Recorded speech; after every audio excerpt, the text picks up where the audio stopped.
Hey everyone, so we're back here in Keystone at the Rush Mountain.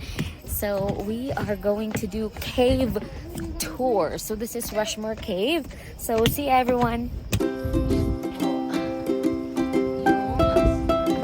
Rushmore Cave, guys.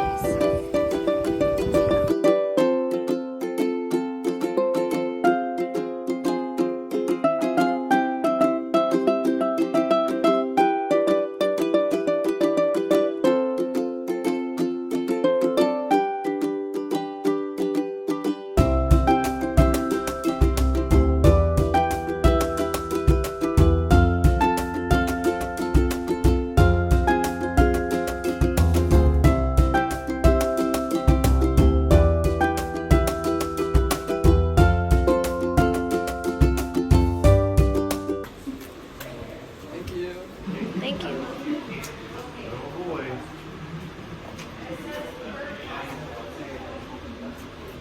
I'm getting scared.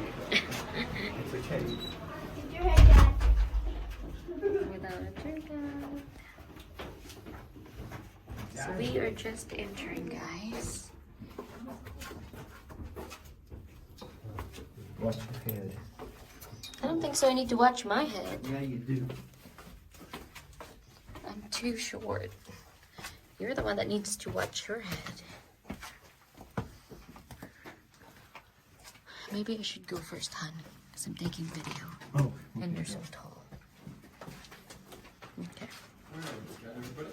Yep, worthy in the end. A few more things inside of the cave just to kind of note is the lights inside the cave, if they happen to go out, which I've only seen them go out once on me, because they turn the lights off on me.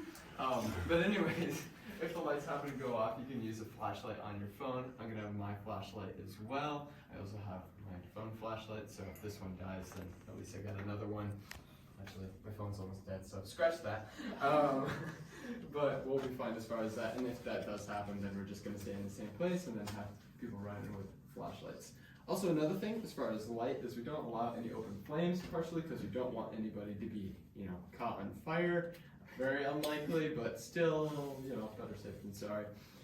And then another thing, of course, while going through the cave is just watch your head, watch your step, and cave conservation. Later in the tour, I'm going to exactly describe why we don't touch the rocks, but it kind of makes more sense, and there's a few examples further on.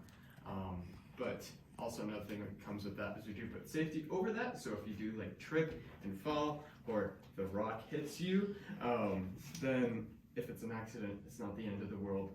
But if you're acting like a 3-year-old continuing to touch a rock after I told you not to several times, I can kick you outside the cave. I've only done it once, but I also don't like to do it at the same time, because obviously you want to see the cave. Yeah. But anyway, so limestone is a rock that's all around you, pretty much the only type of rock that you're going to be seeing inside of the cave. The other part of that is the solutional part, which essentially means that water covered this thing up. First off, how in the world did all this rock get here in the first place? Well, they say about 320 million years ago, there was a sea over the whole Earth, and at the bottom of this sea, there was a layer of sediment.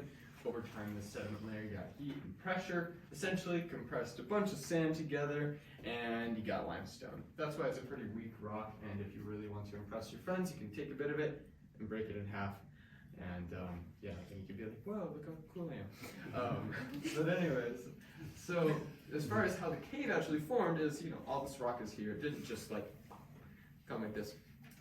So what they think happened is granite came up through about 60 million years ago and basically put a bunch of cracks in the limestone. That's also why we have high elevation places out in the middle of the prairie. So that's your Needles, Mount Rushmore, Black Oak Peak.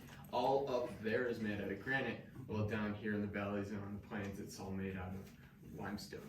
Copper gate all the way to the top. Yep. If we were to open that, you can see blue sky, trees, etc. Well, it's slightly cloudy outside, so a little bit of clouds too. But that is the original entrance. When it rains, does it get wet in here? When it rains a lot, yes. When it rains a lot, then you... Was this another hole up here? How far does this one go? I have no idea.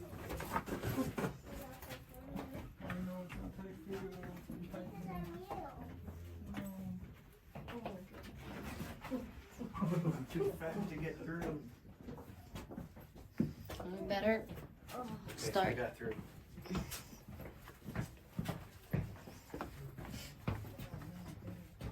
Yeah, this is Too fat to get through again. like very. I mean, this is pretty, but this is very like tiny spaces.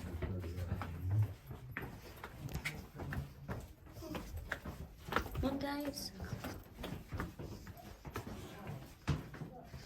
Wow, it's beautiful.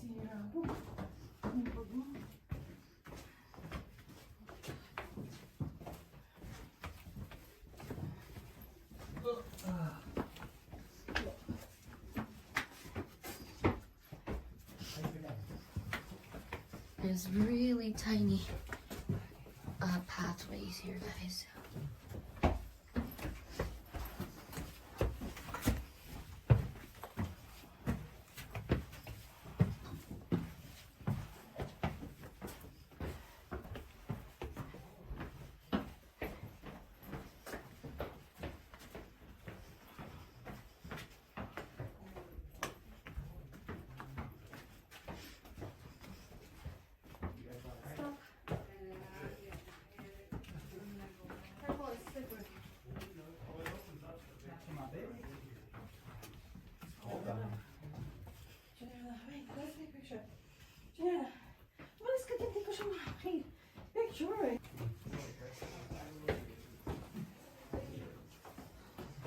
My goodness, they walk so fast.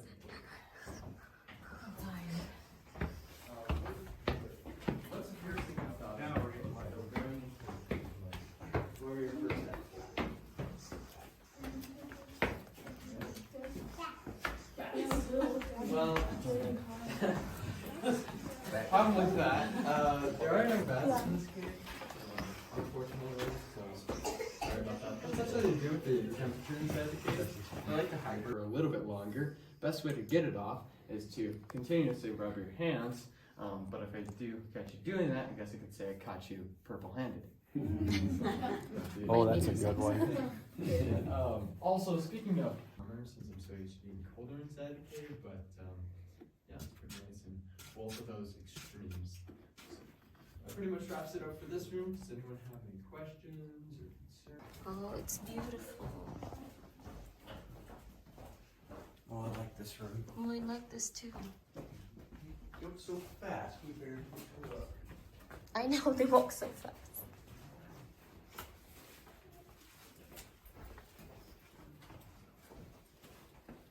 Alrighty.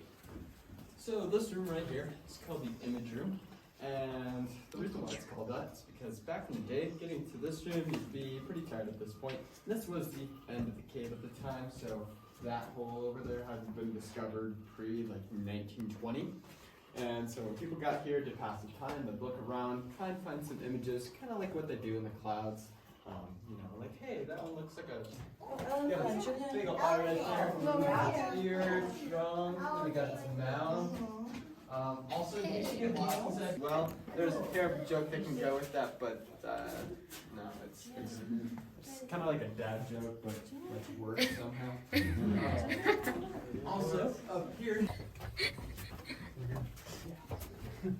This cave is kind of stinky. I mean, not terrible, but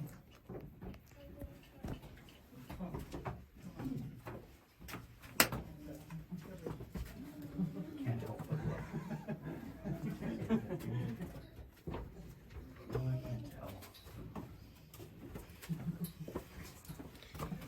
you and your cave curiosity. Yep, cave curiosity. Oh wow, this is going up. Yep. Where you get out of it. This is what I remember. I get so light. People want an elevator.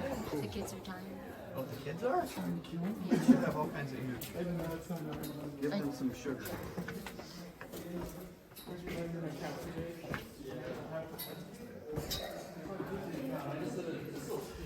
So we were basically just going down forever.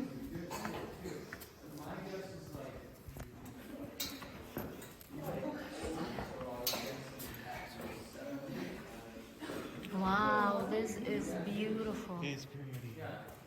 You ready? Try ko. Anyways, looks like we got the rest of the crew down there. Is that everybody? We're old people. Alright, so back This in is beautiful. 1920, this is the room that Virgil found. Kind of a big room, and so guess what he called it? The big room. The big room? Yep, the big room. Because it's a big room. That's really all I have to say. But anyways, so as you look around the big room, you'll notice that there's spiky things coming from the ceiling. These are not icicles. These are in fact stalactites. How stalactites form is on the, like all the way on the surface of the top of the big room.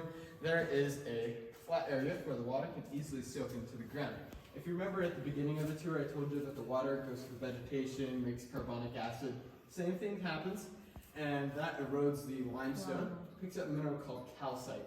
When the water drips from the ceiling, it deposits a little bit on the top, kind of like calcium buildup on your sink. I mean, also when you get a stalactite and a stalagmite that kind of meet in the middle, you get a column. Column is when, of course, stalactite, stalagmite come together, and that's what we call them. Also, right over here behind you guys, you'll notice that some of those formations are missing the ends of them. Back in the 1940s, there's kind of this weird era of lots of people in caves, and also lots of people not knowing what happens inside caves, so they're like, hey, these look like great souvenirs, broke them off, take them home.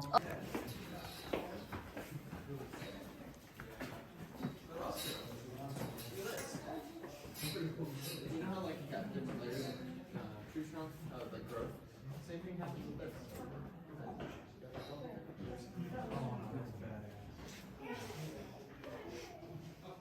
I've heard someone use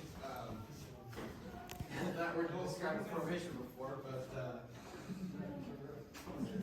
Sorry, I'm just having a blast. This looks like a bat. it's alright. This looks like They a told me bat. I can't cuss unless somebody else does it, so. Oh, well, feel free. Try not to. It's just sad seeing all the rocks cut everywhere. Exactly. Honey, careful, it's a little slippery. It's not like, and these are pretty hard to break. They're like, Someone really had to try to do it. yeah. Like, There's a put rope around it fingerprint. and start tugging with your buddies. Right off. Yeah, that's handprint there. I used to always joke that that's the handprint. Figure out if a tour guide is worthy. Yep. of being a tour guide. Although my hand slightly doesn't fit it, so I stopped saying that. Oh, you did just fine. Yes. We're almost out of here, aren't we? Well, we This is- are. These are like red Let's see. rocks. We're over 45 minutes into the tour. I am running late, so I'm talking a bit more. There's kind of, because you'll see some like really far away, and it looks like it's extremely hard to reach. So I think some of them, when they dry out, they can crack and then fall. But I think most of the ones closer to the tour path, you can probably assume that people broke it off. Kind of a That's a interesting big example of that. It's actually right behind you. You see this kind of flowing down right here? And it's like you have a huge like triangle cut out of it. That used to connect with that. So it used to be like a whole sheet right there. Big bacon. But yeah. So when we decided that the formation needed to be within a plate, so anyways. I would suggest using the formations as a dinner plate. I'm actually going to tell you why. Or kind of like sediment, stuff like that. But then the faster growing formations tend to be more white, so that's kind of why I see difference in the two. And so the more white ones will glow better. But as you can see, like on the side of this, it glows, but not too well. That's actually really cool. But yeah. Okay guys, we are going down. Balik na I think ito guys. Look at them. We're trying to figure out where you guys went, so. Yeah. Oh, We thought we had a bad guide. well. People walk so fast.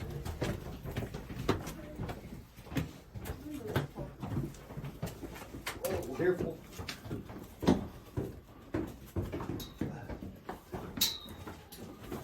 I'm glad stuff happened. That was awesome. It was excitement.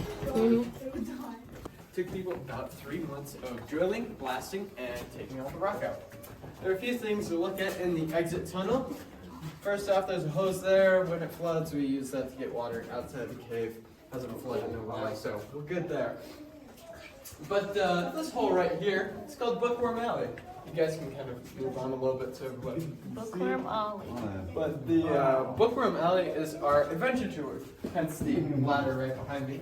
So for the people who like to go into tighter spaces and want to see more of the cave, that's for them. Hopefully, sounds like we might have enough tour guides to do that this summer. And so we're going to have, essentially, it will be a 3-hour tour. So you get on the tour. I'm just walking. I'm hoping you don't get lost. No, I will not get lost because I already know this is the end. I actually think our tour guide was the best one we've ever had. I liked him so much. That's good. It was fun and exciting. We're here. We're just walking. We're just walking. Oh, it feels damp and muddy.